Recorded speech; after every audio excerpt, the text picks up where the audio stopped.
Centro Cultural del Banco de la República en Bucaramanga. Hoy estamos con nuestra segunda conferencia de un ciclo que iniciamos desde 2021 y que en 2022 continuaremos realizando no solamente desde Bucaramanga, sino también desde los demás centros culturales del Banco de la República en el país. Se trata pues del proyecto que lleva ya un par de años, tal vez 3 años en desarrollo, que se llama el Río Territorios Posibles y que en Bucaramanga hemos decidido bautizar Así corren los ríos. En este marco hemos invitado, en 2021 tuvimos varios invitados que nos permitieron conversar y reflexionar en torno a qué podemos hacer nosotros para tejer relaciones distintas con nuestro entorno. Y en 2022 hemos tenido pues el gusto de indagar en el mes de febrero en torno a las relaciones que se tejen entre el campo y la ciudad. Todo esto pues tiene un gran contexto y es también que en 2022 nos interesa desde el Banco de la República hacer la reflexión y el cambio en torno al cambio climático, valga la redundancia. Y bueno, para ello vamos a estar compartiendo distintos tipos de actividades, no solamente charlas y conversaciones, sino también propuestas que nos permitan incorporar otras maneras de hacer las cosas en nuestro día a día y también un poquito de reflexión y crítica frente a lo que normalmente hacemos. Hoy tenemos dos invitados muy especiales. Ellos son el bodeguero del campo, Adolfo Botero y Daniel Céspedes. El bodeguero del campo en este momento tiene un desarrollo distinto al que tal vez tuvo en sus inicios. De esto nos van a hablar Adolfo y Daniel. Pero en este momento se definen como una empresa social que ofrece sus servicios de consultoría en investigación socioambiental sobre sistemas agroalimentarios, así como sobre el comercio de productos y servicios campesinos. El bodeguero del campo es una empresa que está aquí en Bucaramanga. También nos contarán ahora cómo ha sido pues el radio de acción, que tanto han podido expandirse, pero hoy hablamos desde Bucaramanga y pues lo que hacen en el bodeguero es facilitar la consolidación de relaciones comerciales e intercambio directo de productos, conocimientos y experiencias entre comunidades campesinas y entre ellas mismas y otras comunidades urbanas. En este sentido, pues el bodeguero ha estado liderando la construcción de tecnologías sociales apropiadas de autogestión de la información de la economía campesina por medio de procesos de investigación y acción participativa. Han desarrollado diversos proyectos y pues hoy lo que queremos hacer es conocer un poco cómo ha sido esa evolución, qué hace el bodeguero. Es una propuesta, digamos que no tiene tantas repeticiones, por lo menos no en nuestra región, pero que curiosamente hace 8 días conocíamos también un proyecto muy lindo de Ana Carolina y Río Arriba, que están en Antioquia, sentimos que se conectan también de diversas maneras. Adolfo, Daniel, muchísimas gracias por acompañarnos. La idea pues es conocer un poco lo que ustedes han reflexionado desde estos servicios que prestan, cómo definen o qué hallazgos pueden compartir con respecto a estas relaciones entre campo y ciudad y pues también un poco cómo creen que está esa posibilidad de mitigar el cambio climático desde lo que ustedes hacen, pero también desde lo que sucede tanto en el campo como en el sector urbano. Bienvenidos y muchísimas gracias por aceptar esta invitación. Sí, muchísimas gracias a ustedes y al Banco de la República por fomentar estos espacios, que yo creo que es también en esta multidisciplinariedad de discusiones pues podemos llegar a mejores reflexiones, ¿no? Y a mejores soluciones. Entonces, pues sí, como decías, yo voy a empezar hablando, Daniel nos va a complementar, así que también estará ahí pendiente, pero quisiéramos, así como tú lo dijiste, presentarles básicamente un poco los resultados que hemos tenido en nuestro trabajo y por qué hacemos lo que hacemos, un poco la justificación de lo que hacemos.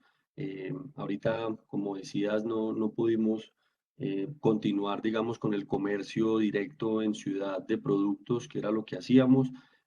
Porque, digamos, muchas razones, entre esas, pues, evidentemente la pandemia y la alta competencia, pero digamos que nunca dejamos de pensar precisamente el foco de esa investigación, ¿no? De cómo entender los circuitos agroalimentarios pues en Bucaramanga en este caso, pero cómo se extrapola y cómo se repiten las historias en las otras ciudades del país, y asimismo pues mirar qué relaciones hay entre ciudad y campo en los dos sentidos. Por eso digamos que nuestro lema es acercamos el campo y la ciudad como una medida también de que sea bidireccional y no solamente entender el campo como los proveedores de alimentos. Esta es una foto de un palá que tiene los mejores mamoncillos de todo Colombia, de eso no tenemos duda, pero lo interesante y lo que concierne a nosotros es que es un pueblo que quedó olvidado por la construcción de la carretera principal. Esto es muy cerca al peaje de Pescadero. Y digamos que esas reconfiguraciones de los circuitos, pues es lo que a nosotros nos interesa porque hemos llegado a una hipótesis que seguimos validando, digamos que comprobando de a poco, y es cómo los circuitos de comercio condicionan los sistemas de producción.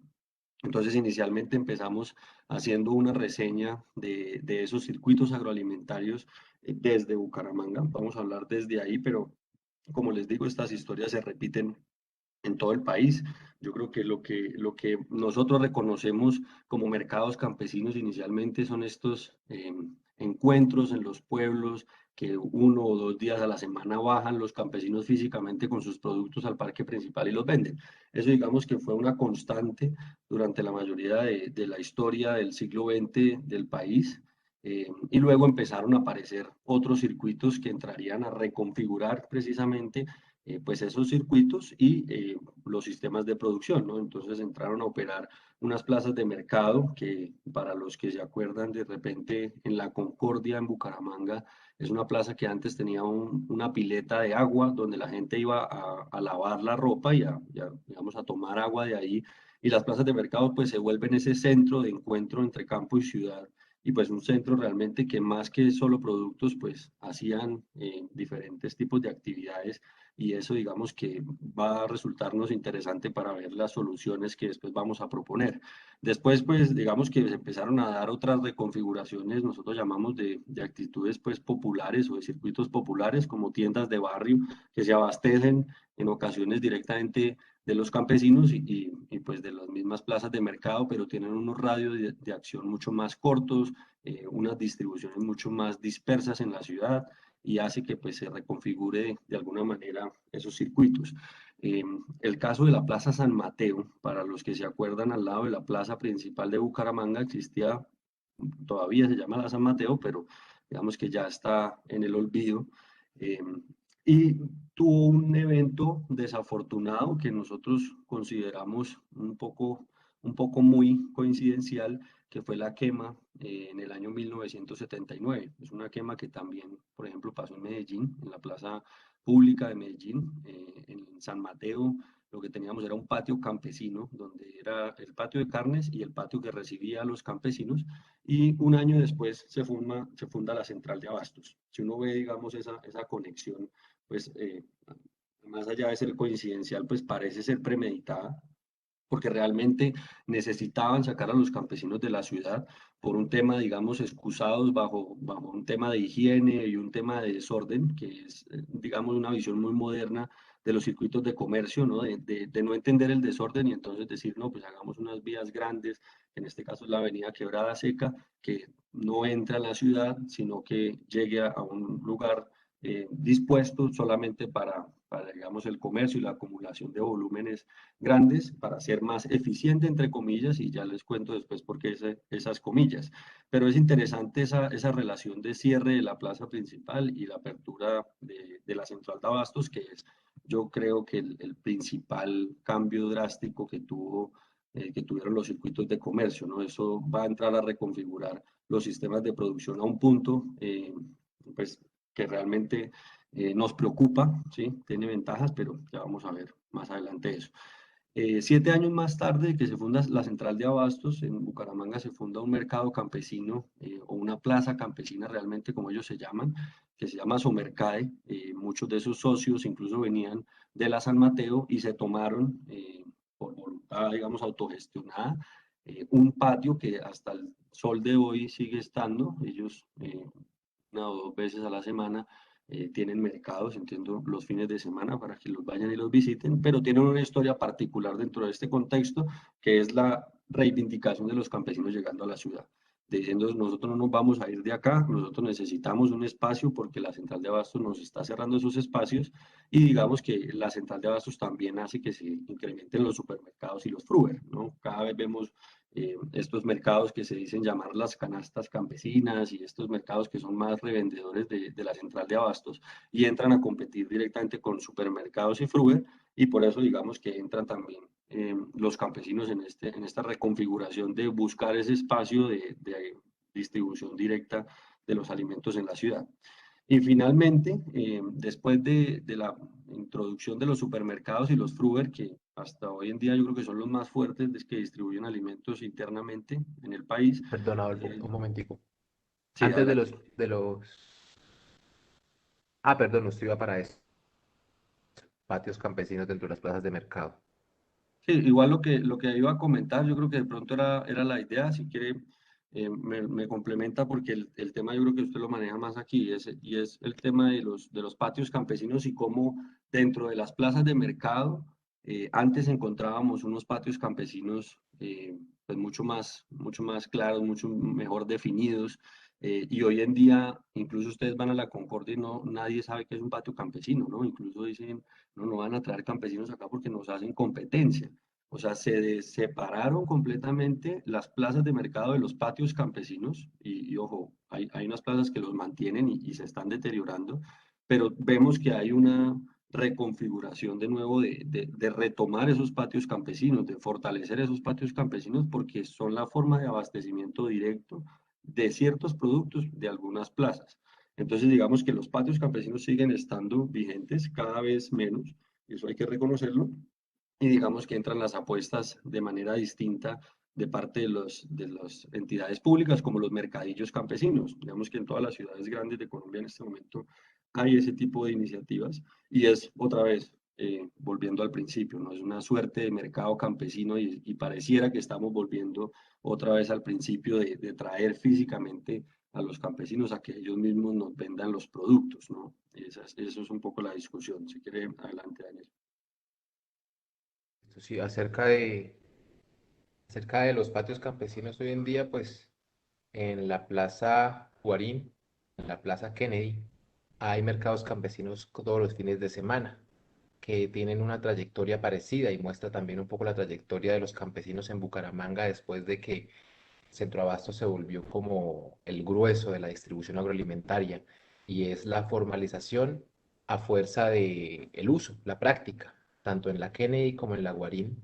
Los campesinos empezaron vendiendo en los espacios que circundaban la plaza, de tal manera que los clientes llegaban a ellos y así se hacían esas relaciones, sin más que eso. Ellos llegaron a ocupar espacios públicos y vender y crear relaciones con los compradores urbanos. Ya unos años más tarde, en que esa relación informal fuera la que mantuviera viva esa relación directa entre campesinos y consumidores urbanos, en 2015 y 2016 fueron formalizados esos mercados campesinos, lo que muestra también que fuera de centroabastos, pues los sistemas agroalimentarios de base campesina se han hecho a pulso en Bucaramanga y se han logrado formalizar años después de que efectivamente alimentan a la ciudad.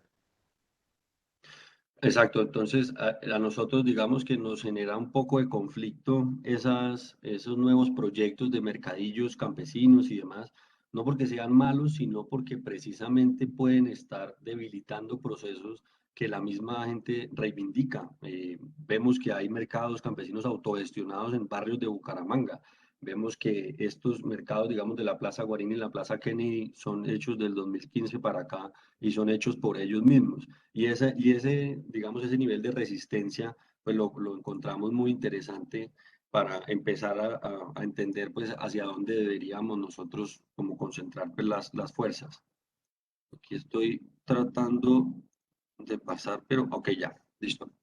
Esto es un trabajo que hicimos con la alcaldía de Bucaramanga, precisamente cuando estábamos tratando todo este tema de mercadillos durante la pandemia y de si abrir o no, quiénes son los que están en mercadillos, si son o no campesinos, que es la pregunta grandísima de cualquier circuito, ¿no? Como usted va a una plaza de mercado y cree que le está comprando un campesino, pero pueden ser dos manos de revendedores y al mismo campesino puede ser comerciante. Entonces, digamos que no, nosotros no vamos a definir una línea estricta porque creemos que eso es inútil. Las líneas son difusas y a veces un campesino es también comerciante o un comerciante le paga bien a un campesino y ese circuito no tiene por qué cambiarse. Y yo creo que eso es muy importante. Cuando empezamos a analizar el tema de Bucaramanga, si ustedes ven este mapa, pues lo que está, digamos, dibujado es realmente la jurisdicción de Bucaramanga. Bucaramanga tiene un 77% de su área rural, pero solamente llega hasta una cota de 2.000 metros sobre el nivel del mar, más o menos, ¿sí? Es decir, no tiene las condiciones eh, pues ni sociales ni ambientales para tener papa, porque realmente las partes más altas son muy empinadas y son pues, de reserva, digamos, para los ríos, para el embalse y demás.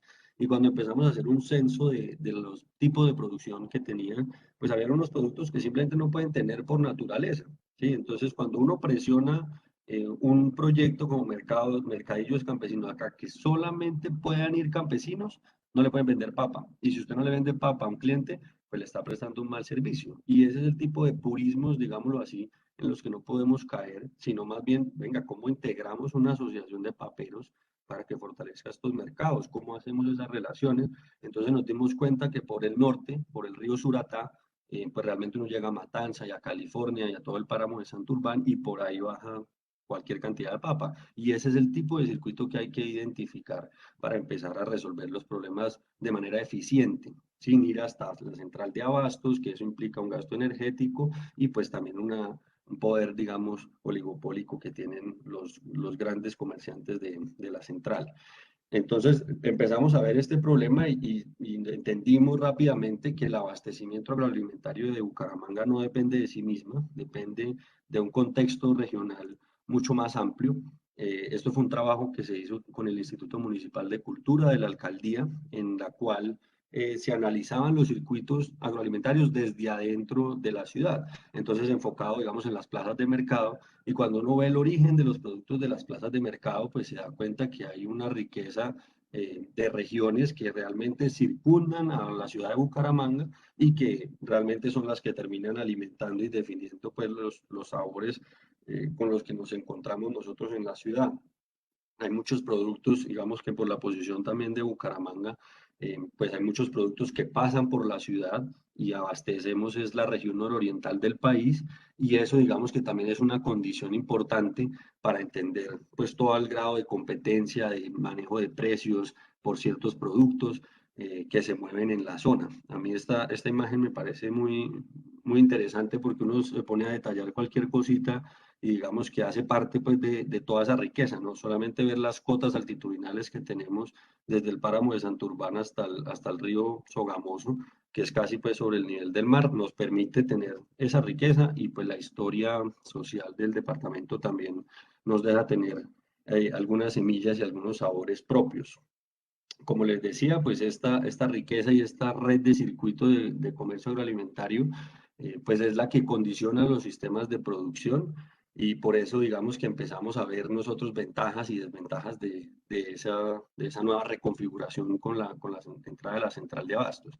La ventaja, digamos, que es la más sencilla, pues es una mejor selección de fruta, porque usted le llega todo a una bodega, ahí puede hacer mejor el procesamiento de la fruta para saber si una va para exportación, si una va para las ciudades más lejanas, si otra va para unos mercados menos exigentes. También pues hay una mayor eficiencia en el acopio de esas frutas, hay una mayor capacidad de negociación de parte de las bodegas, en el caso, digamos, para pagar a menor precio, que en teoría es mejor porque al cliente le llega más barato, o mejor, al cliente que está más lejos les llega más barato y eso digamos que es una ventaja eh, momentánea. Y las desventajas que son en las que vamos a ahondar enseguida, pues es básicamente que como el sistema prima a los productos de volúmenes altos, porque así es que negocian, digamos, no le compran a usted un kilo, sino todo el cultivo para que sean más eficientes los circuitos en vereda. Lo que pasa es que los sistemas de producción se vuelven intensivos y para ser intensivos tienen que tener un paquete tecnológico definido y como no tenemos transferencia de conocimientos ideal para uso de esos agroinsumos, lo que pasa es que el comprador del producto le da la plata o en especie al campesino y se la da en especie en forma de semillas y agroquímicos, que es al final el paquete tecnológico al cual está condicionado el campesino. Entonces, fíjense que hay una relación directa entre la forma en la que el campesino comercia, la forma en la que se financia y la forma en la que produce. Y eso para nosotros es un problema porque es un incentivo perverso, dado que el comerciante no le interesa mantener los suelos a largo plazo. Al campesino sí, pero el campesino necesita la plata y ahí es donde está, digamos, la perversidad del incentivo. Es un sistema que también produce menos diversidad, los productos son más homogéneos por lo mismo y tanto del paquete tecnológico. Usted no puede meter una semilla criolla a tratarla con los agroquímicos porque básicamente no le responde, entonces digamos que limita la diversidad de las semillas. Como les digo, pues viene financiado con plata del comerciante, luego el precio del crédito se determina por el precio de compra del producto, lo cual es aún más absurdo porque el que determina el interés del crédito es básicamente el comprador, ¿no? Y por eso oímos historias que a veces al campesino pues no le da sacar su producción y la pierde, y en efecto muchos trabajan a pérdidas y eso también es un problema.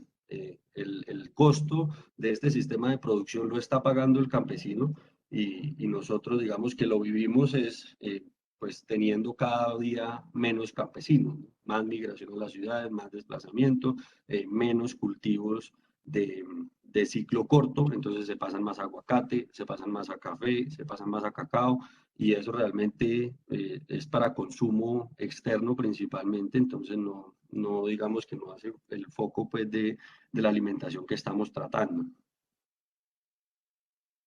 Entonces, pues tenemos que hoy en día en Bucaramanga hay un sistema agroalimentario en el que pues conviven tanto circuitos de base campesina como circuitos que hemos llamado modernos, más de base agroindustrial, centrados en enclaves intensivos de producción de grandes volúmenes y más que todo grandes distancias para poder transportar esos grandes volúmenes y entonces, por tanto, grandes operaciones logísticas. Política entonces, teniendo ese panorama diverso en Bucaramanga, que no es distinto a ninguna otra ciudad grande o intermedia de Colombia, pues vamos a empezar a detallar qué implica cada una de esas alternativas que no son excluyentes dentro del circuito agroalimentario en Bucaramanga, el de base moderna y el de base campesina. Y pues a mostrar nuestra apuesta por los circuitos agroalimentarios de base campesina como una respuesta ante diversas problemáticas que hoy en día tenemos presentes en el mundo, como es el cambio climático, que es la que nos convoca hoy en día. Sí, entonces queríamos darle también una mirada ya no solo regional, sino de país. Pues Santander, digamos que está en el corazón del país, en la región nororiental, muy cerca al Catatumbo y a la frontera con Venezuela. Y eso, digamos que más allá del poco comercio con Venezuela, pues es una condición que realmente nos va a determinar la eficiencia de estos circuitos agroalimentarios y más adelante les mostraré por qué. Pero en esta gráfica lo que vemos es el porcentaje de área agrícola, con lo cual vemos que la región andina es pues realmente la despensa del país. Vemos que todavía los llanos orientales pues está quedado en ese sentido. Digamos que el tema es, lo que queremos mostrar es que la costa produce mucho menos y nosotros estamos llamados a abastecer esa zona nororiental del país. Y asimismo, digamos que se muestra con esta gráfica con la densidad poblacional, ¿no? Vemos que hay una densidad también hacia la costa, pues que sigue creciendo y que realmente va a necesitar alimentación en el futuro, y una zona, digamos, menos densa hacia, digamos, con excepción de Cundinamarca, que es la que produce, y es básicamente nuestro circuito, pues, a nivel ya país, de cómo funcionan el sistema agroalimentario. En la región del área metropolitana pues, de Bucaramanga hay cerca de 10 plantas transformadoras de fruta listas para empacar fruta y exportar. Tenemos exportadoras de limón Tahití orgánico, hay unas empresas muy exitosas de exportación de fruta. Tenemos pues digamos las ventajas de tener esa vocación, pero las plantas trabajan a media máquina, por lo mismo y tanto que la transferencia de tecnología es casi nula y dependemos de los ciclos naturales, de si llueve o no, de si hace sol o no,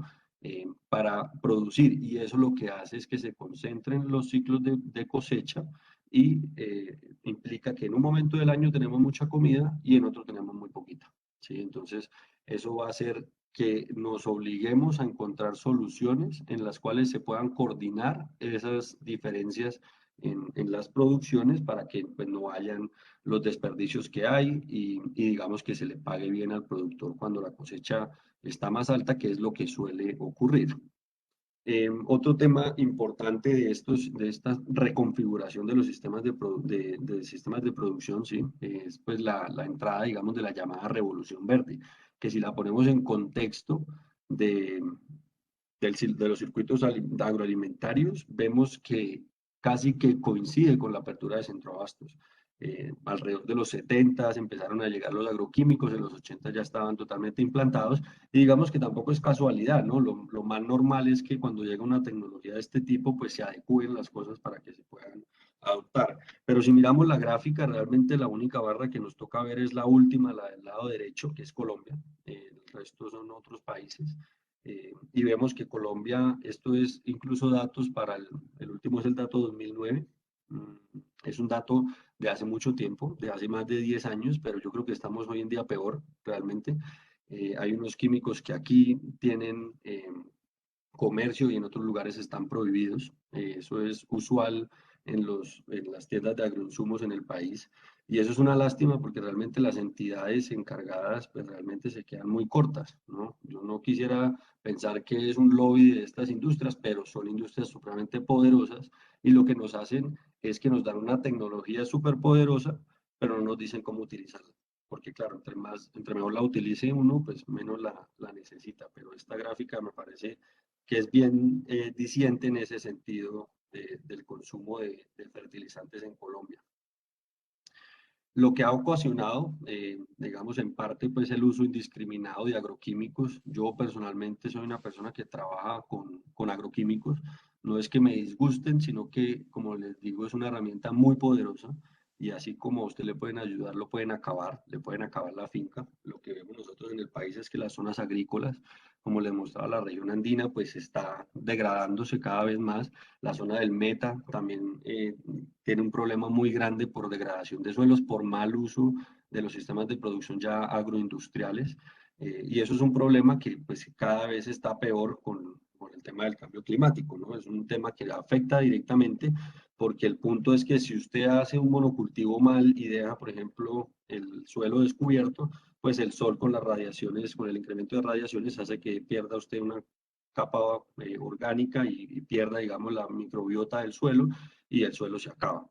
Y acompañado, digamos, de este fenómeno natural o por mal uso también del suelo, lo que vemos es que se degradan los suelos, hay un nuevo desplazamiento de los campesinos hacia la frontera agrícola y esa frontera agrícola vuelve, digamos, a quedar en manos de acaparadores, que es lo que pasa usualmente en el país, y volvemos a, digamos, a presionar la frontera agrícola. Hay como una suerte de proceso de acumulación primitiva que es básicamente los campesinos yendo a la frontera agrícola, luego hay despojo por violencia o por economía, porque le compran la tierra, y vuelve a haber otra presión sobre la frontera agrícola para ampliar, digamos, las tierras. Eso lo vivimos todos los días. Hace poco hubo una alarma anaranjada en Bogotá por temas de humos, por quemas de la Amazonía, y es un tema que no es menor, ¿no?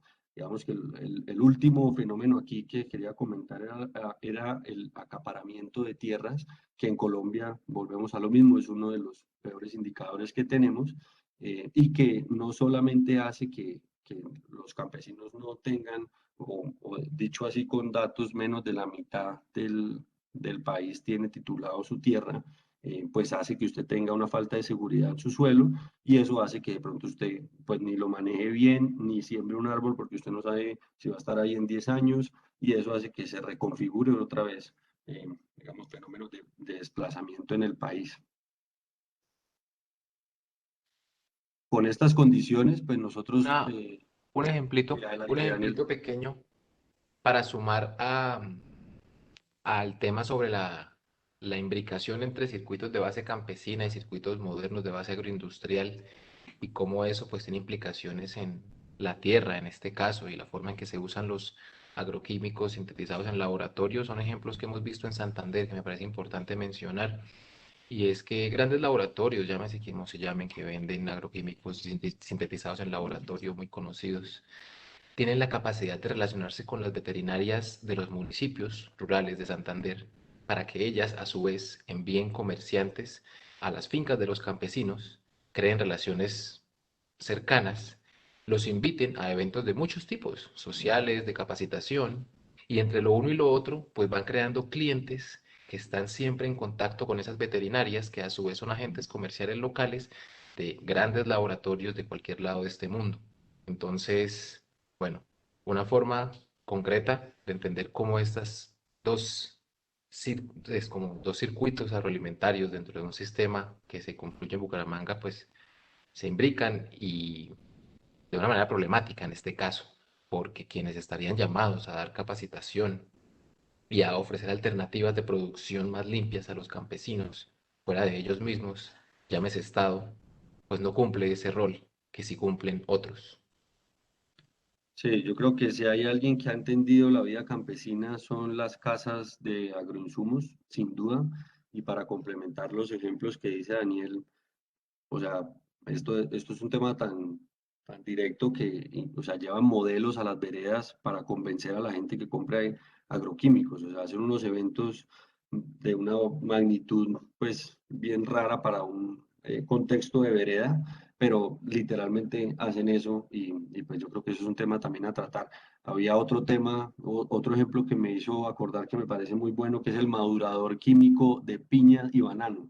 Y eso es algo que a nosotros no nos dicen nunca, por ejemplo, que el banano, si usted compra un racimo, la forma natural de maduración es banano por banano, porque cuando usted ve la mano de banano, si se le madura al mismo tiempo, que es además algo que uno desea como consumidor y a nosotros nos pasaba mucho, que nos pedían que los bananos maduraran al tiempo, pues necesita etrel, que es un agroquímico que realmente en las centrales de abastos los que hacen es meter las piñas y los bananos en unas piscinas de químicos y después lo lavan y se lo dan a usted en el supermercado. Y eso es lo que hace, digamos, que dificulte la inocuidad de los alimentos, porque realmente no sabemos qué nos estamos comiendo, nos están creando unas ilusiones de productos que realmente no son benéficos para nuestra salud. Pero eso como ejemplo, digamos que esta gráfica también lo que intenta mostrar es la situación crítica que vive el campesino. Digamos que aquí tengo los datos de pobreza, pero no quería como meterme mucho en eso, pero la pobreza multidimensional puede llegar en lo rural hasta el 40%, lo cual es algo muy grave.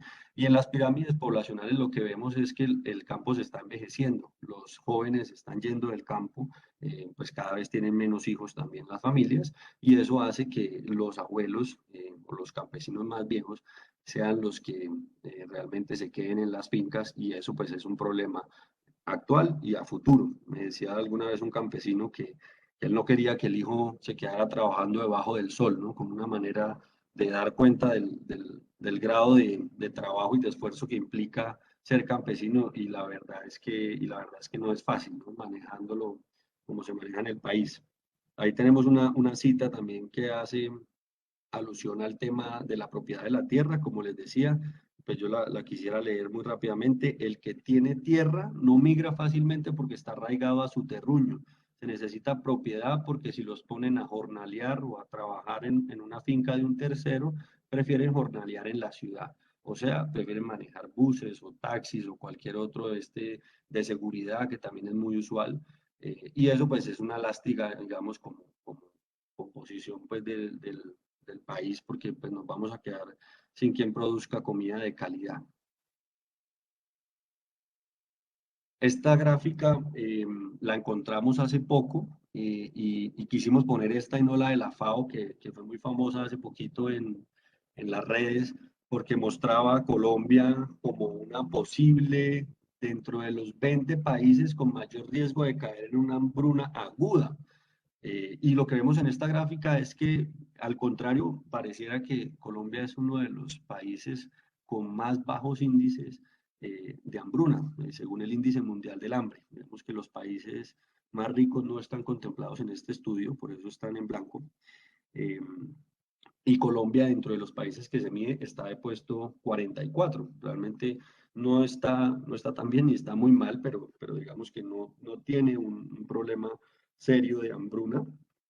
Pero si miramos lo que dice la FAO, lo que dice es que posiblemente vamos a tener un estado de hambruna, porque tenemos un vecino en problemas, porque tenemos desplazamientos internos, porque venimos de una pandemia, porque no hemos encontrado la forma de solucionar estos problemas de los que hablamos.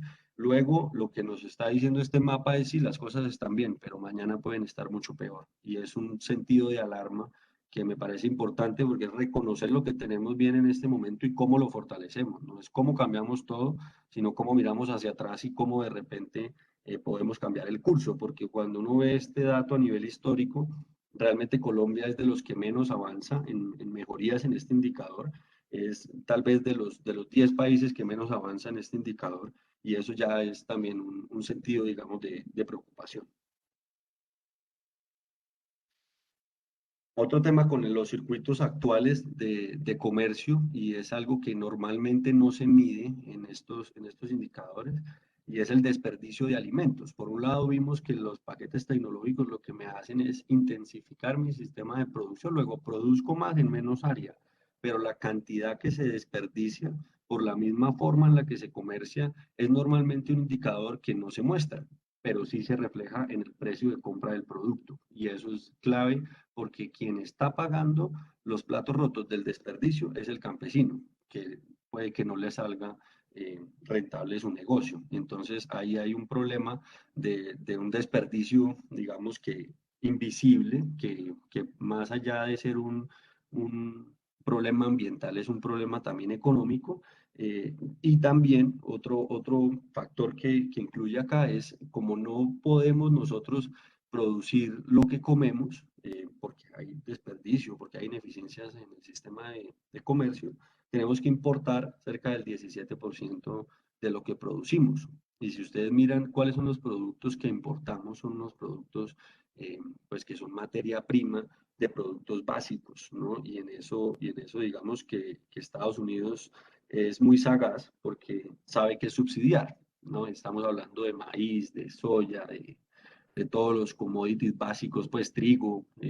Cuando ustedes se coman un pan o una arepa, piensen que eso muy probablemente no fue producido acá. De pronto la mano de obra sí, pero ese maíz viene subsidiado por otro país, y ahí entonces, ¿cuál eficiencia estamos hablando? Sí, a uno le sale más barato y eso en teoría está bien, pero realmente lo que estamos haciendo es aprovechando el subsidio de países con más plata para nosotros poder, digamos, consumir más barato.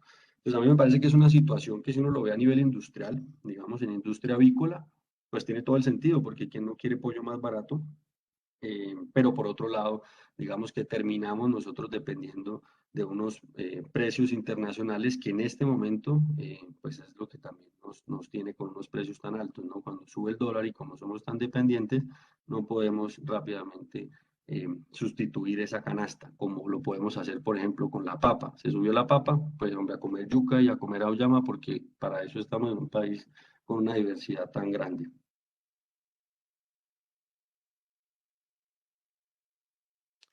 Queremos entonces pasar a un tema que nos parece pues más esperanzador. Estos temas era un poco oscuro, pero lo veíamos necesario también para ver, bueno, por qué reivindicar lo campesino, ¿no? ¿Qué es entonces, o hacia dónde deberíamos estar mirando?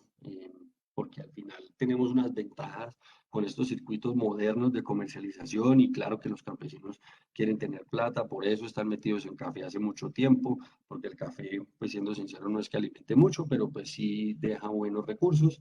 Y digamos que no nos queremos meter en esa falsa dicotomía de si es bueno o malo, ¿no? Sino más bien denotar los peligros y ver más bien dónde deberíamos estar enfocando nuestros esfuerzos.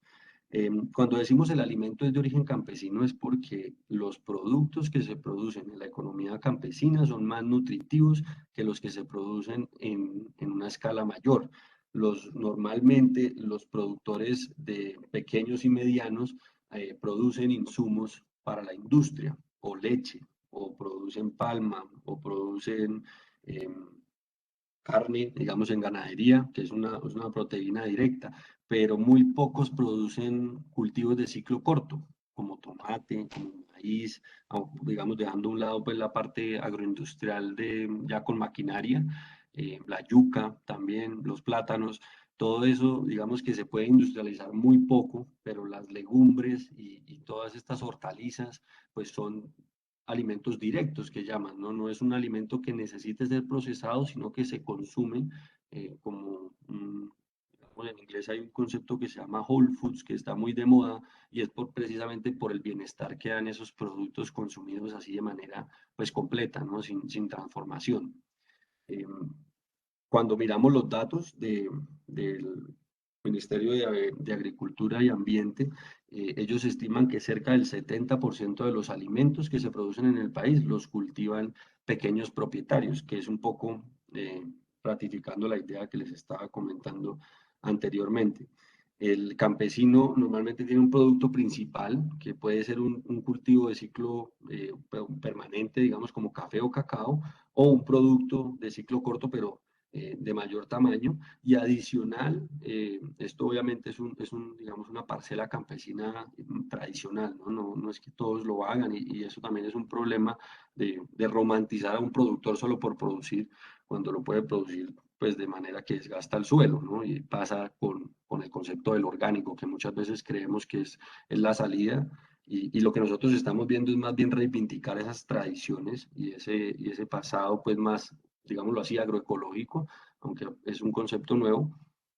Pero el tema es que al lado de ese cultivo principal tienen los otros cultivos de pan coger y otros cultivos que apalancan también la economía campesina, que son por lo general estos alimentos directos. Piensen, por ejemplo, en las yotas, que son despectivamente conocidas en el mercado como papa pobre, y es uno de los productos más baratos de producir porque produce mucha fruta, es muy fácil de cuidar y es uno de los que tiene mayor contenido nutricional eh, pues en la economía campesina, ¿no? Y es barato. Entonces, cómo esos estándares de consumo nos van modificando y nos van alejando de esos buenos productos de la cocina y de la producción campesina. Así que Exacto, nosotros no entonces, pensamos, sí, adelante Daniel. vale, o un complemento de dos cositas rápidas, como al decir que el alimento es campesino, para resumir, quisiéramos decir que tanto la gran variedad de productos agrícolas comestibles por el ser humano se reproducen hoy en día en manos campesinas. La mayor parte del volumen viene de la agroindustria, pero volumen, no variedad. Y ahora, la eficiencia nutricional, que decía, que es el segundo punto importante para que nosotros digamos que el alimento es campesino. Hay mucho volumen de producción alimenticia en la agroindustria, pero la eficiencia nutricional de la harina de trigo que llega de cualquier otro lugar de este mundo, comparada con los mismos gramos de la eficiencia nutricional de una guatila, por ejemplo, fresca, llegada de pocos kilómetros de Bucaramanga hasta acá, de algún municipio circundante hasta Bucaramanga, pues da lugar a decir que efectivamente la alimentación nutritiva para los seres humanos hoy en día sigue estando en las manos de los campesinos y campesinas que producen alimentos de consumo directo. Exacto, y hay otros dos ejemplos que me parecen muy buenos, y es el caso de la arepa santandereana, a propósito, que realmente en México, y es una tradición prehispánica de indígenas, lo conocen como nixtamalizar el maíz, que es básicamente pelar el maíz con ceniza, lo que hace que liberen ciertos tipos de proteínas en la preparación, y eso es algo que incluso nos están, así como la papa pobre que les decía de las yotas o guatila, pues nos meten en la cabeza que el negrito de la arepa da cáncer y entonces no va a comer arepa, sino va a comer, pues, no sé, algo de trigo importado. Y ese es el otro ejemplo que les quería dar. Hay estudios muy interesantes que empiezan a dar cuenta de por qué la gente se volvió alérgica al gluten y lo que resultan las recomendaciones que suelen hacer los médicos, nutricionistas en estos casos es deje de consumir trigo industrializado o productos industrializados, porque parece que el paquete tecnológico con el que se cultivan esos productos está generando unas reacciones adversas en el cuerpo. Entonces, digamos que es también como tomar esas cosas con pinzas, y tal vez no somos alérgicos al trigo porque toda la historia de la humanidad lo hemos consumido, tal vez somos alérgicos al glifosato que le echan en el sistema de producción del trigo.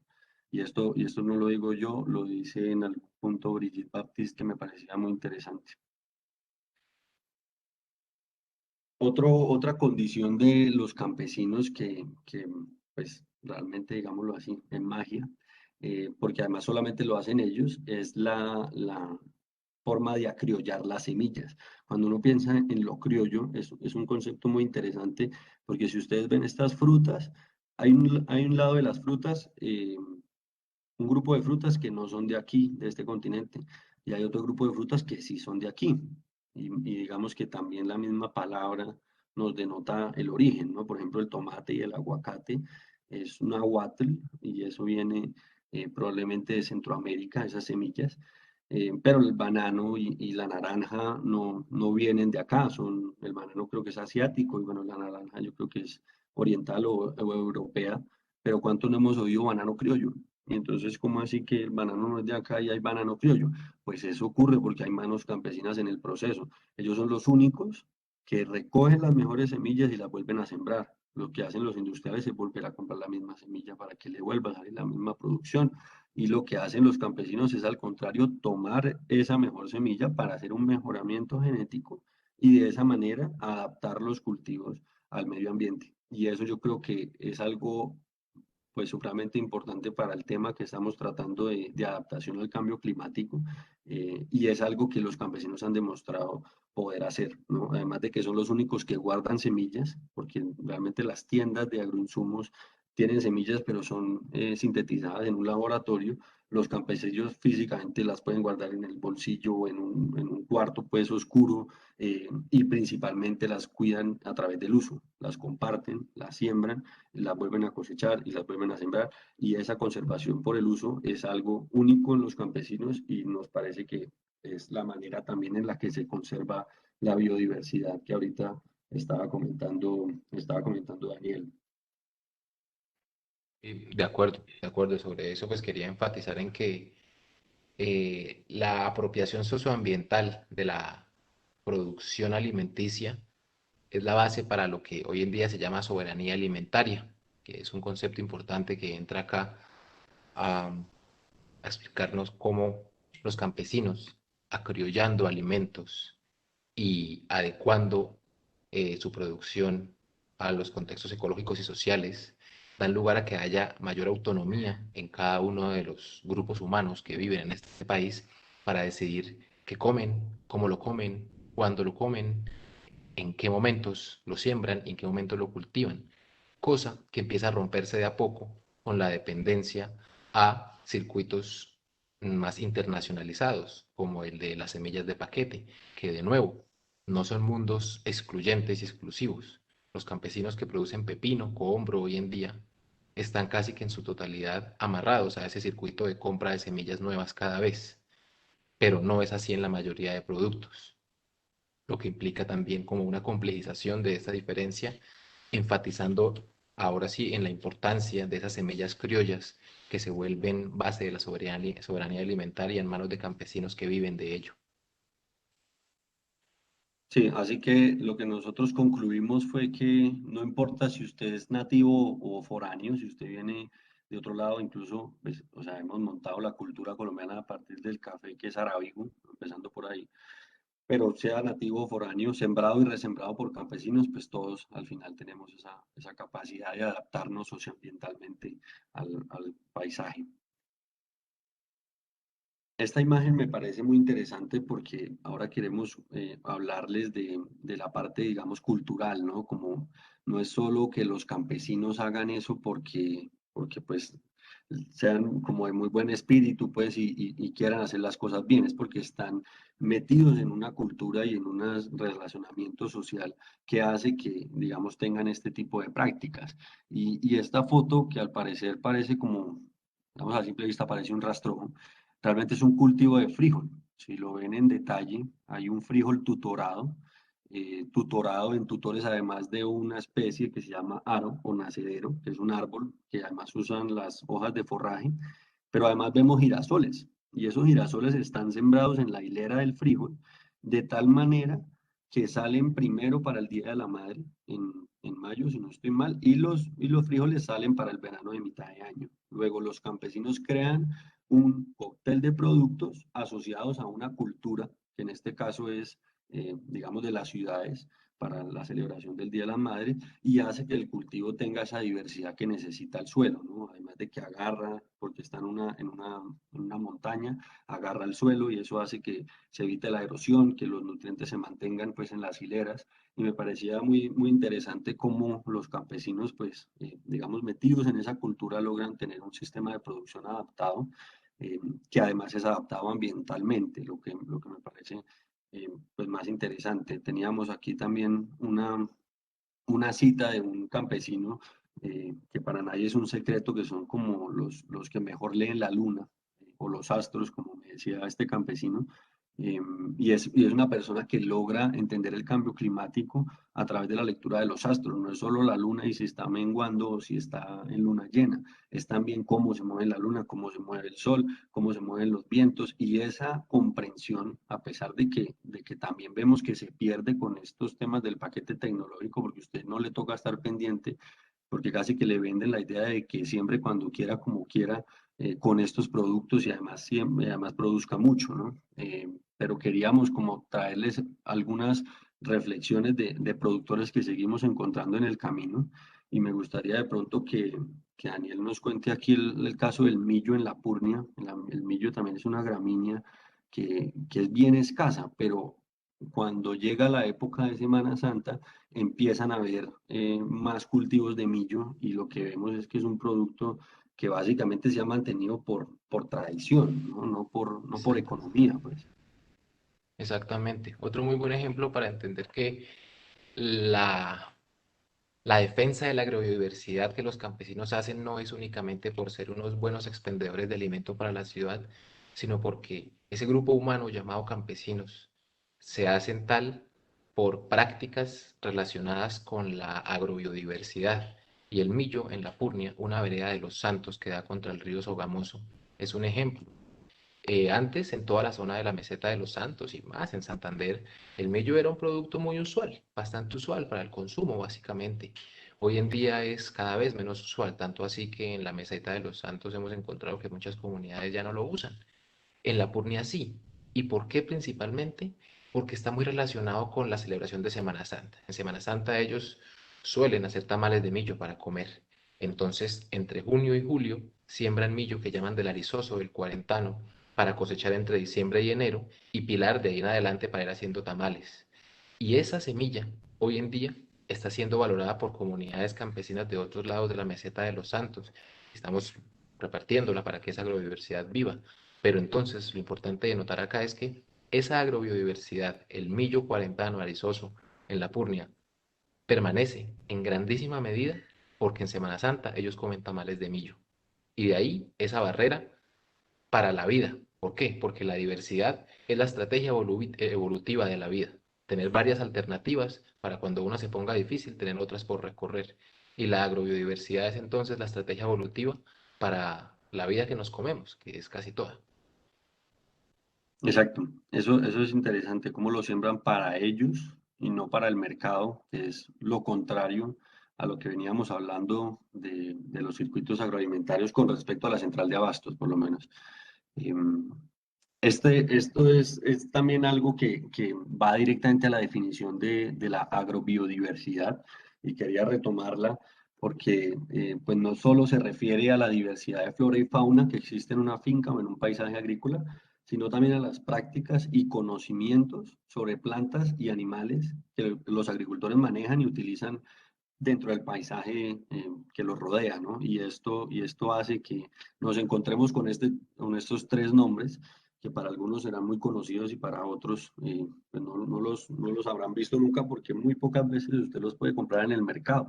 Casi que si uno piensa dónde conseguirlos, estaría tentado a decir que los consigue en el municipio de donde son, ¿no? Y así como estos, son tres productos silvestres que ya les voy a explicar rápidamente qué son, o producto pues de las condiciones de la fauna y flora silvestre, que es lo que me parece más interesante. Ya nos salimos a la vida campesina, se sale de su sistema de producción en finca y hace parte pues de un paisaje mucho más amplio que le permite, por ejemplo, en el caso del Garaguao, cosechar en los rastrojos de esta planta silvestre unas frutas que, para darle valor, las venden como agras, pero realmente es una fruta eh, específica. El nombre científico se llama Sageretia elegans.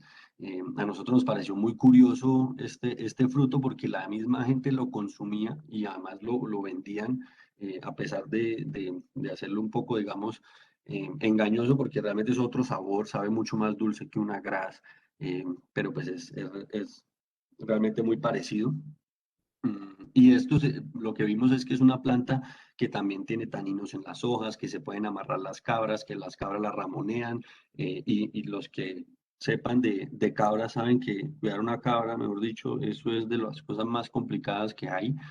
Luego hace que facilite, digamos, el pastoreo de una cabra, y cuando uno amarra una cabra para que pastoree en un solo lugar, básicamente está salvando la deforestación de los ecosistemas, porque las cabras sueltas son de los peligros más grandes que tenemos en deforestación, porque le pasa lo que le pasa un poco a los pandas, que se comen los retoños de su propia comida y no dejan que se reproduzca.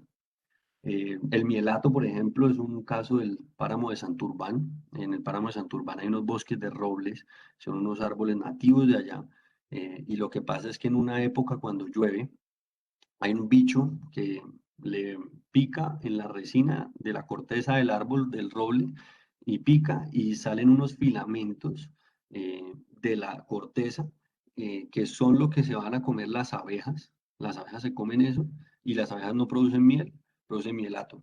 Y eso solo se produce en una época del año y es algo, digamos, que se adapta a las condiciones pues del ambiente particular de esa zona, y pues resulta interesante por eso mismo.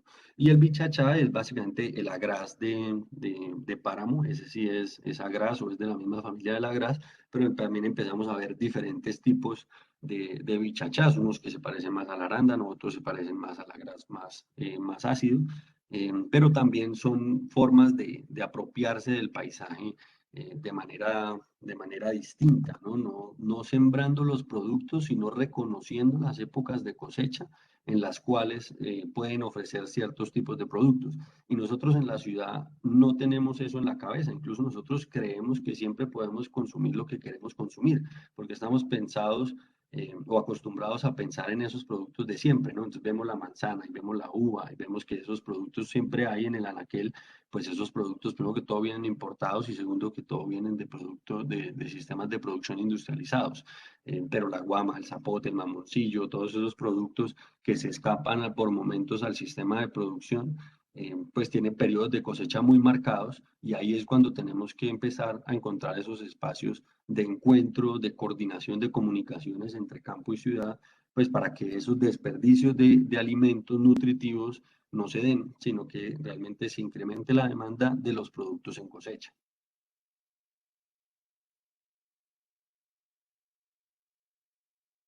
Ya casi terminando, queríamos ponerles esta foto de unas gallinas criollas, porque además de que el alimento es campesino, yo creo que hay algo, pues yo personalmente considero que es más importante, y es que el sabor es campesino.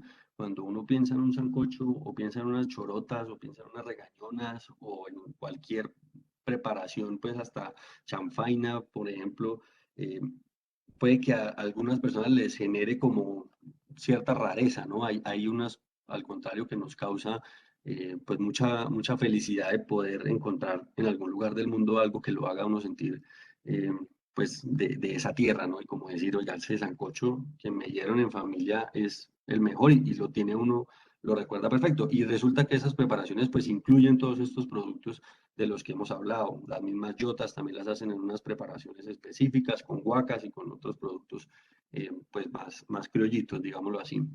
Pero el punto es que esas preparaciones que también están metidas en esa cultura, pues hace que se reproduzcan esas semillas, ¿no? Si no tuviéramos esos tamales de millo, probablemente no se sembraría el millo porque no se va a consumir de otra forma. Entonces van amarradas a esas prácticas culturales y ahí es donde entra también una corresponsabilidad de nosotros como consumidores de volver a pedir esos productos, de volver a retomar esas cocinas tradicionales y de empezar a ver, bueno, cómo es que antes hacían los tamales y cómo es que antes utilizaban el maíz pelado y cómo es que, y ahí uno va, digamos, llegando a preparaciones muy interesantes. Hay una que a mí me gusta mucho que es la preparación de productos al rescoldo, en especial yuca al rescoldo. Para los que no sepan, se mete la yuca en el fogón de leña al lado del fogón y se prepara como una especie de horno encima de la yuca. El caso es que queda la yuca de manera distinta y ahí es cuando se vuelve interesante el tipo de variedad de yuca que usted va a meter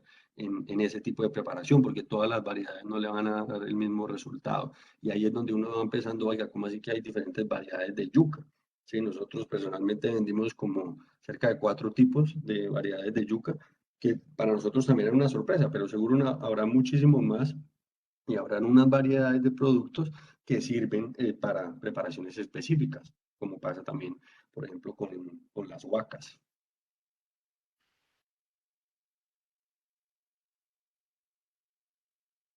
Y ya para finalizar, queríamos dejarles esta vista de la Purnia. Esto es para los que han ido desde el Salto del Duende, un poquito más adentro, con un dron, pero es también muy diciente como desde este mirador uno pues cree estar viendo un paisaje que yo siento que no es, ¿no? Como uno está en la meseta y el clima y todo, digamos que es distinto a las montañas que están enfrente, y son las montañas que realmente nos dan el alimento a nosotros, ¿no? Y en la meseta es otro ambiente, usted va más de turismo, además, y lo que queríamos ver o mostrar pues en esta foto es la cercanía que realmente muchos tenemos con el campo, pero aún así la distancia que tenemos con el mismo.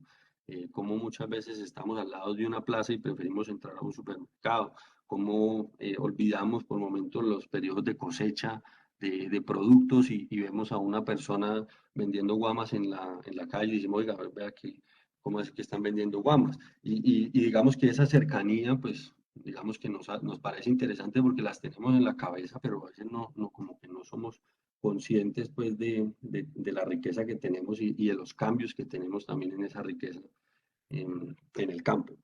Pero digamos que ya en forma de conclusión, quería pues volver a recalcar sobre esa relación que hay entre los circuitos de comercio y los sistemas de producción, como si usted se dedica a priorizar volumen, va a perder por otro lado biodiversidad, porque los semillas criollas no se pueden intensificar, no tienen un paquete tecnológico, luego no pueden entrar en el circuito de la central de abastos y necesitan tener unas redes de comercio distintas, ¿sí? Por ejemplo, en las plazas, en los patios campesinos, o en los mismos mercadillos.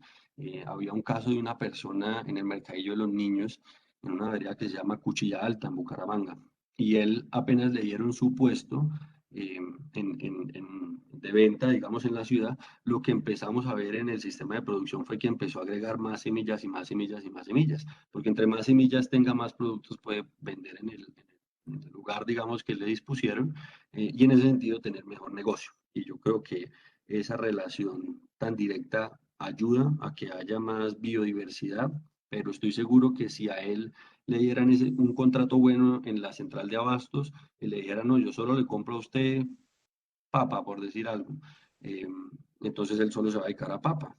Y eso ya es un problema, digamos que otra vez volviendo a lo mismo, los circuitos de comercio condicionan los sistemas de producción. Entonces, también para ir concluyendo y dejar una pregunta abierta para que esto propicie la conversación, hablamos un poco de cómo se fueron construyendo lo que hoy en día son las redes y sistemas agroalimentarios que confluyen en Bucaramanga, como ejemplo concreto de ciudades grandes e intermedias de Colombia. También a partir de ahí complejizamos las diferencias entre un circuito moderno, agroindustrial, alimentario y un circuito alimentario de base campesina. sin caer en dicotomías, buscando siempre complejizar la relación siempre constante entre esos mundos y a partir de ahí concluyendo que los circuitos alimentarios de base campesina tienen valores relacionados con la agrobiodiversidad, valores relacionados con la soberanía alimentaria y con la capacidad de mantener los servicios ambientales de los ecosistemas y también la apropiación cultural del alimento que valoramos y que creemos que son una respuesta ante el cambio climático. Así que podemos estar diciendo que el alimento campesino como ámbito de acción es nuestra respuesta frente al cambio climático, de muchas que pueden darse para caminar hacia la soberanía alimentaria. Y quisiéramos preguntar, y también nos preguntamos todo el tiempo, estos valores de la alimentación campesina tienen límites y uno de ellos importante es la popularización de esa alimentación campesina. ¿Cómo hacerla popular? Y popular significa que tanto campesinos puedan comer dignamente como nosotros en la ciudad podamos comer dignamente y accesiblemente. No hacer de esta alimentación algo de élite, sino algo popular. Y popular lo usamos a propósito en vez de masificado, porque masificado creemos que es una palabra mucho más adecuada para los sistemas modernos, mientras que lo popular es la que queremos reivindicar para la masificación de lo campesino. Entonces, con esa pregunta abierta podemos ir como concluyendo y abriendo la conversación más bien. Sí, así es. Muchas gracias. Bueno, no, muchas gracias a ustedes. De todas maneras, este recorrido que hacen, hay algo que no, que dijimos muy al principio, pero que yo quisiera como que arrancáramos por ahí. eh, en cuanto a la evolución que tienen ustedes como empresa, pues como organización que tiene un enfoque que les ha permitido conocer pues estos circuitos agroalimentarios. No sé si únicamente en torno a Bucaramanga. Me gustaría pues saber si tienen como otras alianzas con otras empresas, instituciones, organismos de otras regiones que les haya permitido pues como conocer también el panorama de otras partes del país y también un poco hablar de lo que pasó en estos 2 años pues después del confinamiento, cómo se da el giro a lo que ustedes pues continúan haciendo en la actualidad. Porque pues cuando pensábamos pues en hacer esta programación, que fue algo pues definido desde el año anterior, pues teníamos como en mente esa labor de comercialización que nos contaron muy al inicio que en este momento pues ya no están llevando a cabo. Entonces, un poco como por un lado, saber si hay alguna relación con otras regiones, con otras empresas que hagan algo similar en otras regiones, si lo conocen. Y por otro, pues, ¿cuál es la perspectiva para ustedes? Pues, como sabemos que el énfasis es conocer y fomentar esas relaciones y nos lo han explicado hoy. Pero, ¿qué pasa pues cuando se acaba esa primera actividad que ustedes empezaron a hacer como objetivo del bodeguero? Sí, si quieres yo voy a tratar de resumir un poco la respuesta de las dos y Daniela ahí me complementa con lo que De una, vea. hágale. La primera es la de las ciudades, de otras ciudades. Nosotros la verdad nos hemos concentrado mucho en Santander, no solo en Bucaramanga, sino a nivel departamental, entendiendo los circuitos de agroalimentarios, por ejemplo, de Zapatoca, ¿no? Y ahí en 3 veredas, en trabajo pues en detalle en esas 3 veredas, y digamos que lo que nos ha permitido ese conocimiento en detalle de una sola región es poder extrapolar esos casos para compararlos con otras asociaciones que hacen temas parecidos a los de nosotros. Nosotros digamos que estamos metidos, inscritos pues en la RENAF, que es la Red Nacional de Agricultura Familiar de Santander, y a través de esa plataforma y a través de trabajos con Obusinga, que es una organización social también aquí en Bucaramanga, que trabaja en la región, no solo en Santander, pues nos ha permitido conocer otras historias que nos permiten como compararnos y validar también algunos conocimientos que tenemos.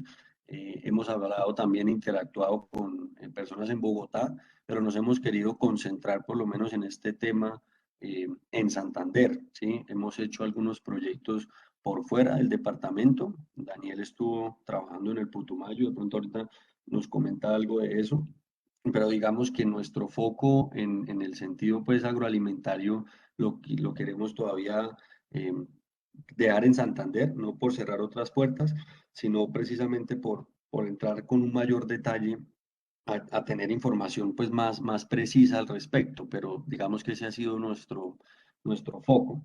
Y con relación al comercio en pandemia, pues es bien interesante porque nosotros duramos cerca de 3 años completos comerciando. El último año fue el año de pandemia, el primer año de pandemia, que fue una física locura. Incluso nosotros cuando salían todas esas resoluciones, veíamos que casi que los únicos que podíamos trabajar éramos nosotros, pues el que lleve un tomate en el bolsillo puede salir y los otros completamente para la casa. Pues resulta que todo el mundo se puso a hacer eso. Entonces, en un país tan rico como este, todo el mundo se volvió gastrobar, todo el mundo se empezó a comerciar los productos perecederos, porque además se empezaron a cerrar restaurantes y se empezaron a cerrar esos puntos de encuentro, digamos, de comercio más masivo, con lo cual empezó a haber sobreoferta de productos. Las personas, digamos, que se pasan también a productos más o menos perecederos porque pueden, digamos, dificultar un poco el tema del alimento o de la conservación de los alimentos. Y eso hizo que hubiese una sobreoferta de productos. No sé si se acuerda, por ejemplo, la papatón o la tomatón de que hubo en Betulia, que se perdió un poco de tomate, precisamente porque el circuito de comercio masivo se cerró y ahí es donde hubo un problema. Digamos que nosotros lo que vimos en ese año fue, digamos, la posibilidad también de nosotros de decir, oiga, de pronto no vamos a ser tan eficientes en este comercio porque nos toca tener además un título que me faltó sacar acá, que es bien interesante, que son datos abiertos de economía campesina. ¿Cómo sacamos datos de la economía campesina? ¿Cómo hacemos para adaptarle alguna tecnología al campesino y podamos saber con anterioridad qué se va a cosechar y qué se va a producir?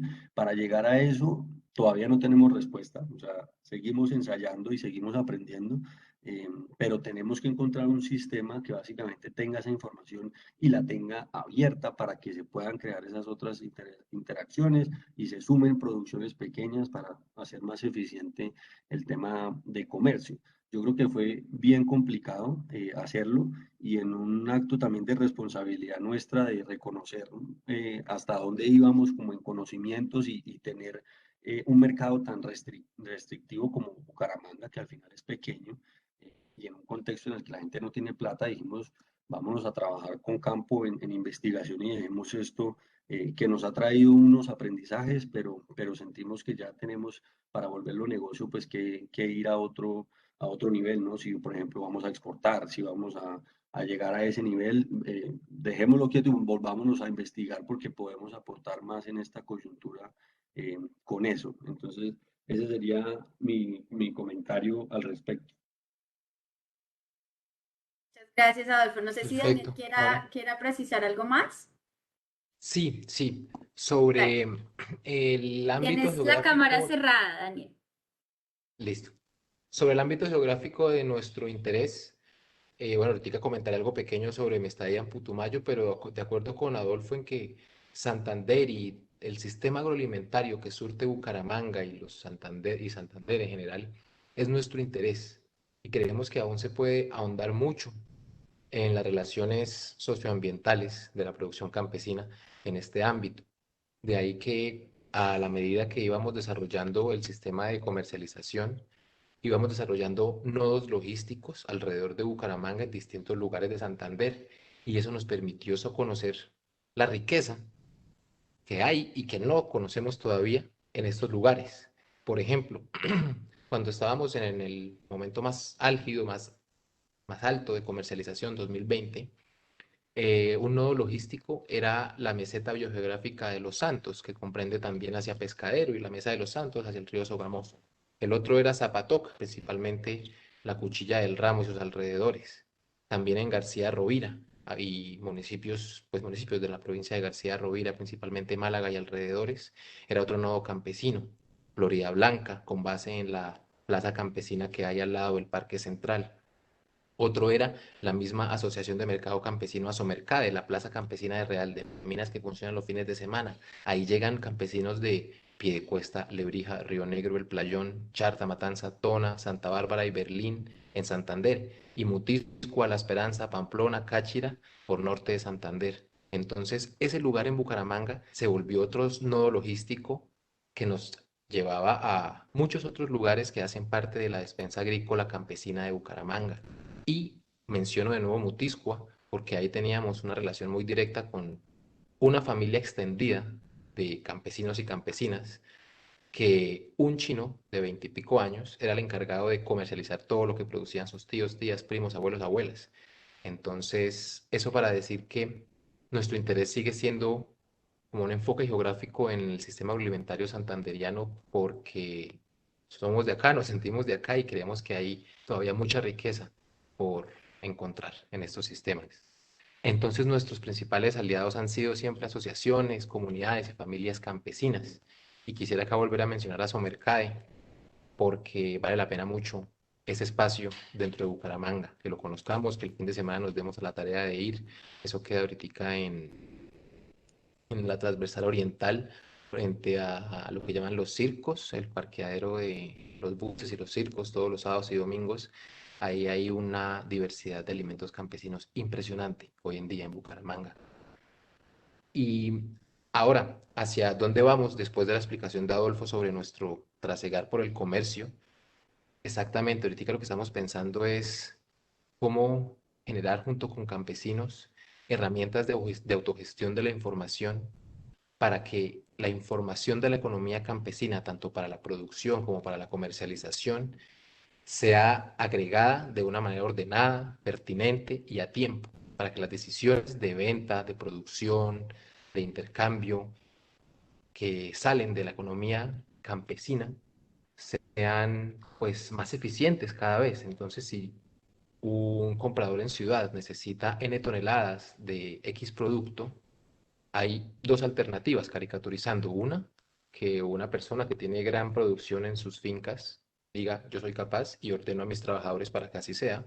O la otra es que muchos campesinos de diferentes regiones de Santander, por medio de sistemas de agregación de la información, puedan decir, nosotros podemos, porque si nosotros cinco, estos 2 meses le damos a usted ese producto, se nos acaba, empezamos a rotar, estos otros cinco de allá de otro lado continúan dándole a ustedes ese suministro del producto. No necesitamos tener cada uno mucha tierra, necesitamos es coordinación, información abierta. Pensamos que hacia ahí queremos ir caminando un poco. En Putumayo, el trabajo no fue relacionado directamente con la alimentación, fue relacionado con economías creativas juveniles.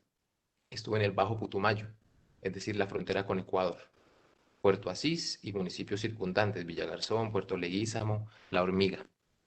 Pero pues a partir de ese trabajo tuve la oportunidad de conocer bastante los sistemas agroalimentarios, porque por mi énfasis de trabajo hacia allá llevé mucho de la creatividad de los muchachos con los que trabajábamos. Y rápidamente, allá que encontramos que los sistemas agroalimentarios se parecen a los de Santander en la medida en que la base de la alimentación es productos exportados, no la calidad nutricional, importados, pero no la calidad nutricional, sino el volumen, la harina principalmente, y las bebidas empacadas. El consumo de bienes, de productos perecederos, viene principalmente de Nariño hacia el Putumayo. El Bajo Putumayo principalmente tiene muy poca diversidad de producción agrícola local. Allá usted encuentra de producción local el banano chiro, que es el que acá conocemos como bocadillo, el chiquito, un tipo de plátano parecido al artón, la piña dulce, que es una piña más blancuzca, más dulce que la bromiel y más puyudita. La yuca, lo encuentra en todos lados, así como algunas como verduras básicas como la yota y la auyama. De ahí en adelante, todo ese Ruber viene de Nariño, y los productos ya más cárnicos o agroindustriales vienen del Huila, como por ejemplo los concentrados para animales y la carne de gallina y de cerdo de producción agroindustrial. Eso así como rápidamente.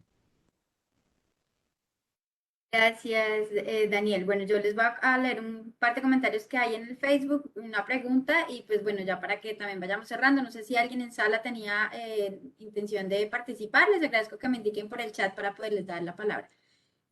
Néstor Joaquín Mendieta comenta, bueno, dice felicitaciones bodegueros, muy interesantes reflexiones, es preciso acercar el mundo campesino y el mundo urbano.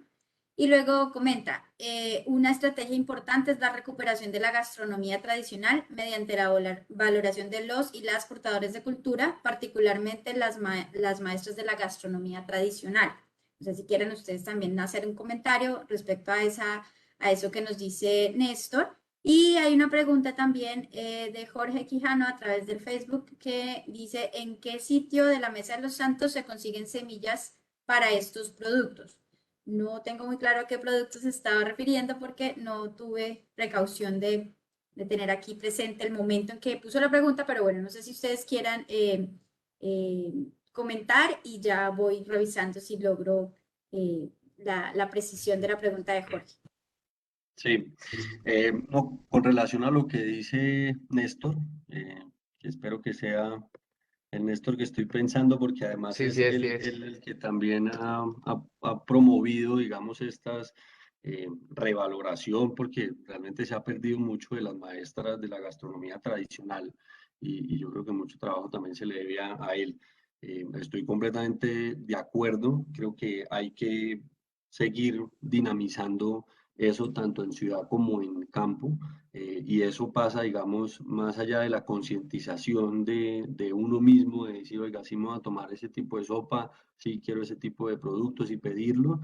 Yo creo que tenemos que ir un paso más allá y pegarnos, digamos, por eso también nos parece muy interesante el tema.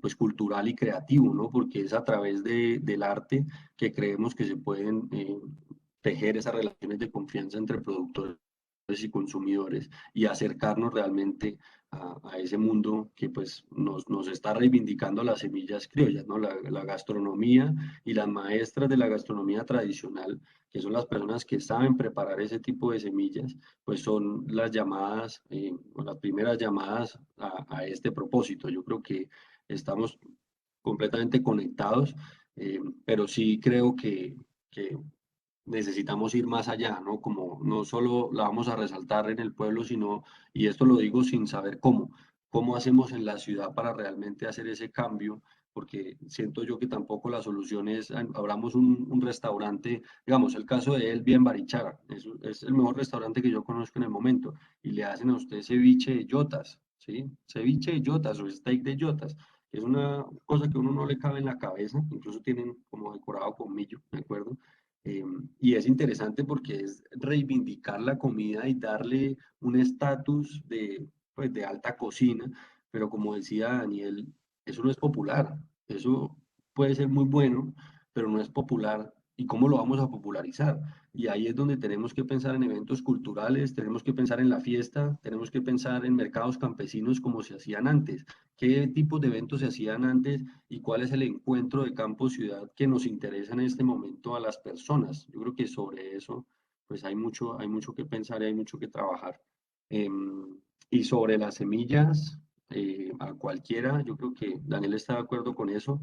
Solamente es que nos digan qué tipo de semillas o qué tipo de productos o qué tipo de veredas quiere conocer y nosotros digamos que somos esos primeros interesados en ofrecer los datos que tenemos. Nosotros nunca fuimos celosos con los datos que teníamos, al contrario, creíamos que eso nos iba a abrir puertas. En efecto, sí, encontramos a muchas personas que son muy celosas con la información, siendo organizaciones sociales, y es muy respetable, pero digamos que nuestra filosofía siempre fue abiertos y dispuestos a seguir aprendiendo y conociendo con las personas que les interesan estos temas.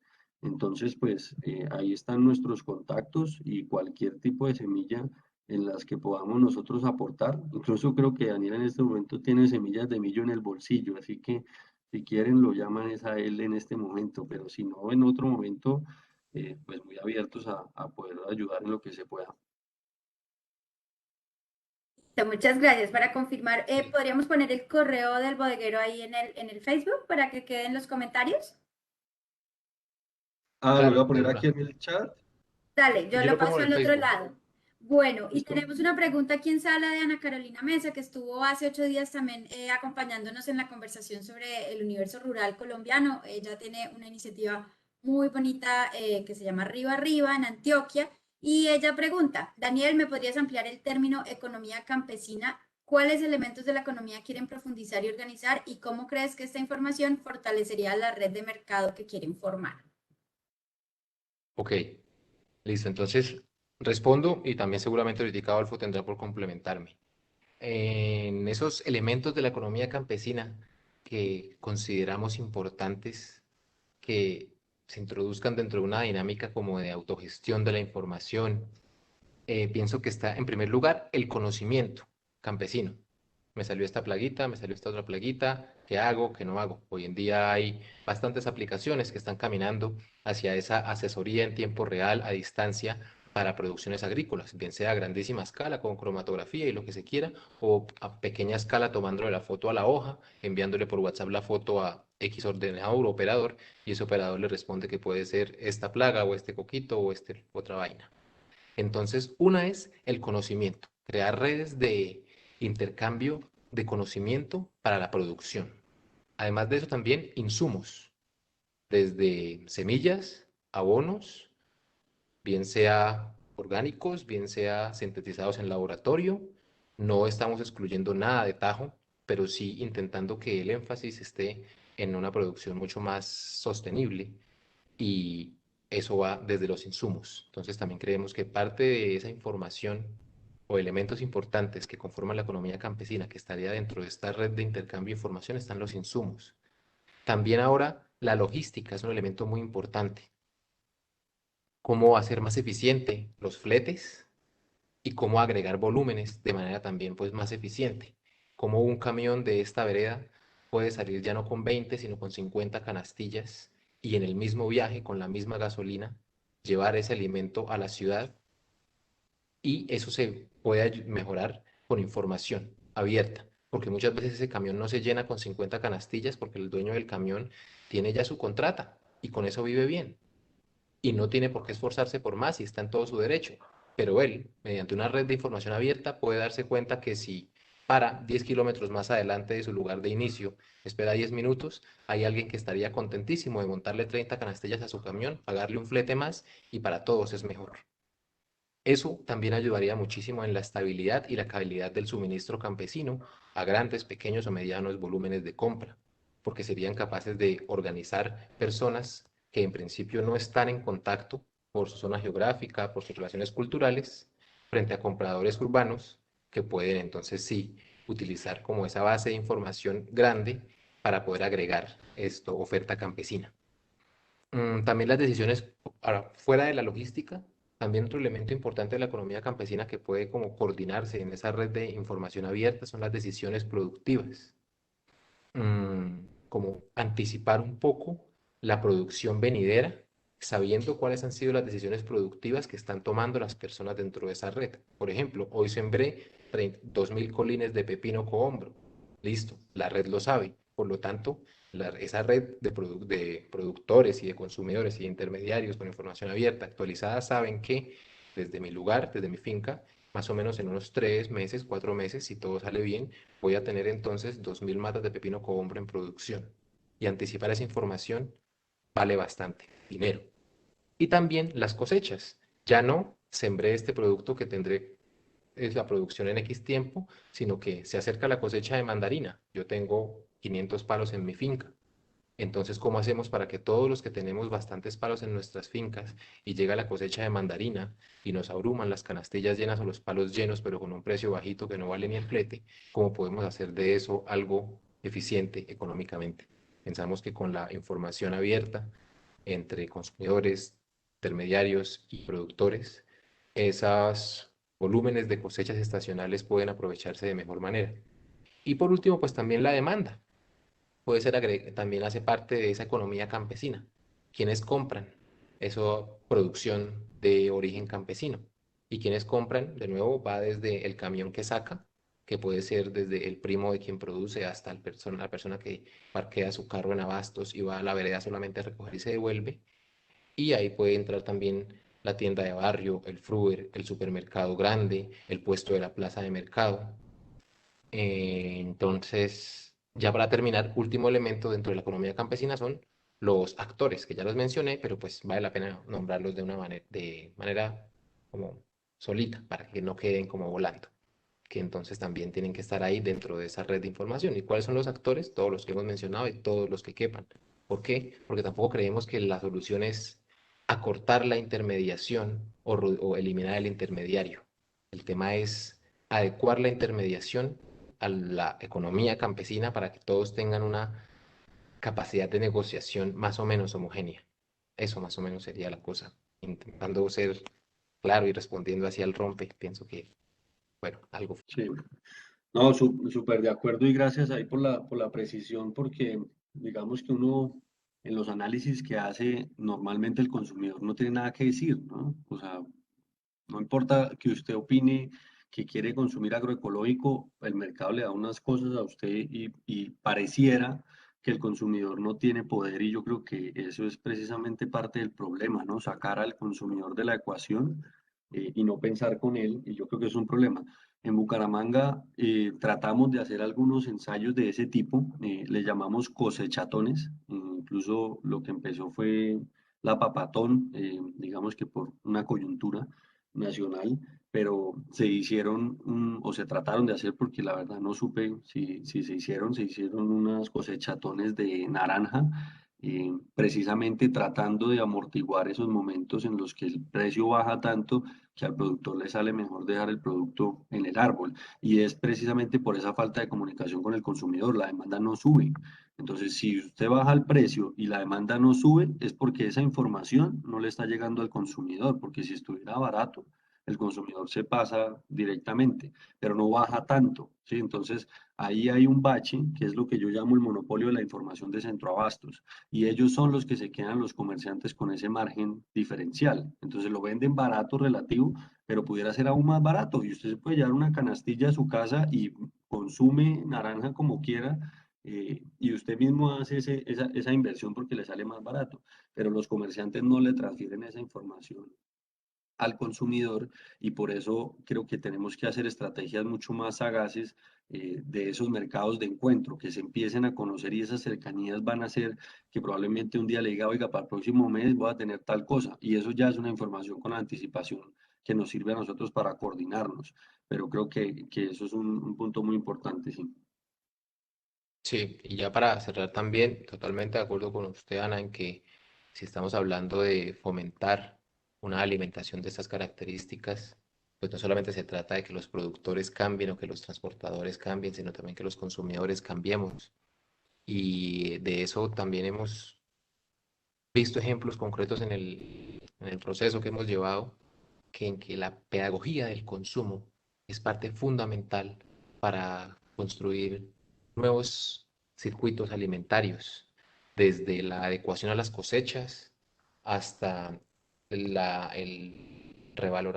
valorar los productos criollos, no ponerle tanta cosa a los productos que no llegan al estado de maduración ideal, no esperar siempre estar encontrando los productos justos para consumir en el momento que yo quiero, sino saber que algunos productos pueden llegar verdes porque así, entonces se evita desperdicio en su transporte.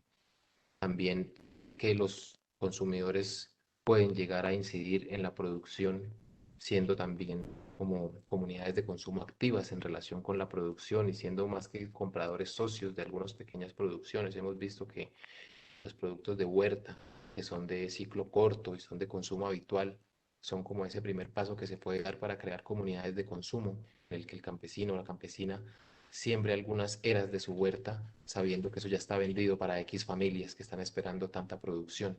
Entonces, de acuerdo. Pues gracias, ya nos hemos extendido un poquito más de lo que habíamos programado, pero ha sido muy importante escucharlos y quisiera pues como también cerrar el espacio invitando a quedarnos con esas preguntas que ustedes nos hacían para empezar este ratico de intercambio y pues también como mostrando que la importancia quizás está en ese dar el vuelco, ¿no? En no hacer las cosas como siempre porque siempre se ha hecho así o porque el mercado nos dice el mercado, el gran mercado nos dice que así se debe hacer, sino que analizando un poquito también qué tenemos a disposición, qué necesitamos nosotros, pero también qué necesitan los campesinos, los productores. Y pues invitando a conocer no solamente los lugares que ustedes nos mencionaron acá en Bucaramanga y en Santander, sino también ese trabajo tan bonito que se hizo el año pasado con la alcaldía, que es el mapa de las plazas, que muchas personas, si bien en algún momento la plaza fue un lugar muy importante para el desarrollo y para el día a día de la ciudad, cada vez tal vez lo es menos y entonces, bueno, hay un trabajo también del bodeguero que fue ese mapa de las plazas que se puede encontrar pues en la subdirección de turismo, en el blog de la subdirección de turismo, que ustedes lo compartieron por ahí, muchas gracias. Y bueno, todos los trabajos y toda la posibilidad de compartir conocimiento y experiencia, bienvenida siempre. Muchísimas gracias también a Ana por acompañarnos hoy, a Daniel, a Adolfo y a todos los que estuvieron acá en sala y siguiendo la transmisión. Un saludo muy especial y bueno, que sigamos ahí pensando y cambiando de a poquito.